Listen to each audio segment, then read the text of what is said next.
जिला आपण रोज पायाखाली तुडवतो ती वस्तू पण आपली गुरु बनू शकते का?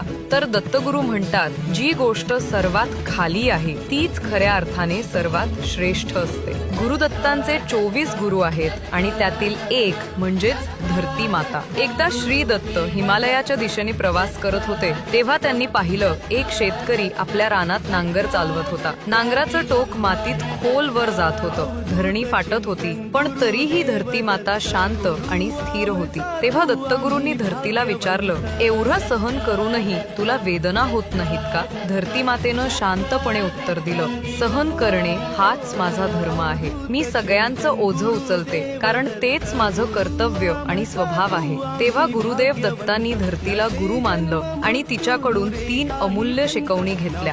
धैर्य, आयुष्यात कितीही वेदना आल्या तरी न डगमगता स्थिर राहावं. क्षमाशीलता, ज्यांनी आपल्याला दुःख दिलं त्यांनाही माफ करून पुढे जात राहावं. निस्वार्थ सेवा, कोणतीही अपेक्षा न ठेवता प्रत्येकाची मदत करत राहावं. म्हणूनच म्हणतात, धरती ही केवळ माता नाही तर श्री दत्तांची प्रथम गुरु आहे. श्री गुरुदेव दत्त.